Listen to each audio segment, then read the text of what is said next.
ጓደኝነት ልዩ አቤልና ቤካ ሶስቱ ጓደኛ ማቾች በጫካ ውስጥ በመሮጥ በመጫወትና አብሮ በመሆን ጊዜያቸውን ያሳልፉ ነበር።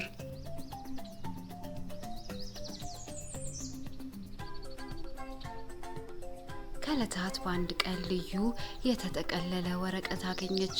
ቶሎ ብላ ለጓደኞቿ ለማሳየት ሮጠች።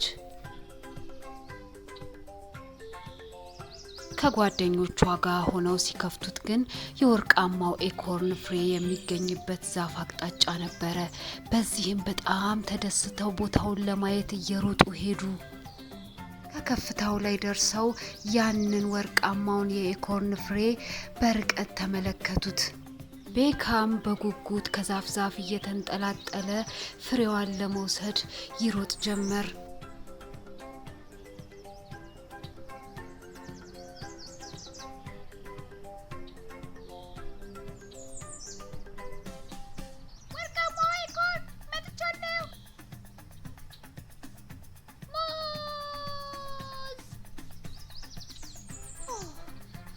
እንዴት ጣፋጭ ነው!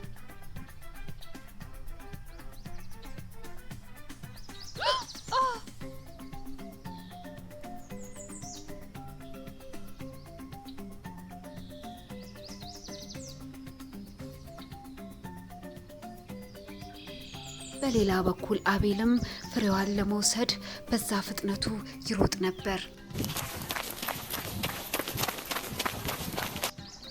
አቤላ ይሄን ታልፈዋለህ።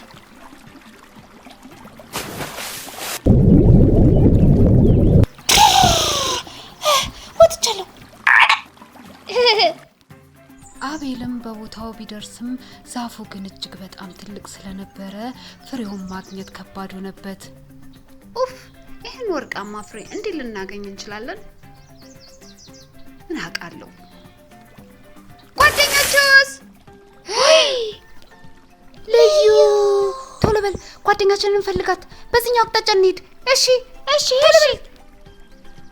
ቤካና አቤል ጓደኛቸውን ልዩ ፍለጋ ብዙ ከተጓዙ በኋላ አገኟት።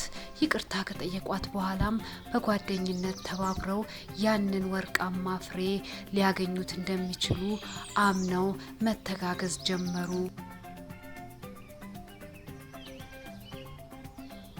ቤካ ያዘኝ! ያስኩሽ። ቆይ እዚህ ጋር ትንሽ ማንጎ እንብላ። በዚህ መልኩ በአንድነት በመተባበር ዛፉ ወዳለበት አቅጣጫ ደረሱ።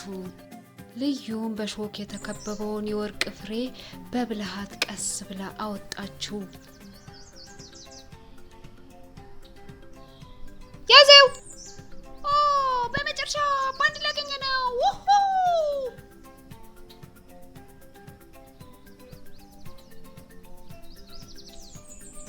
ጓደኛሞቹ እጅግ በጣም ተደሰቱ።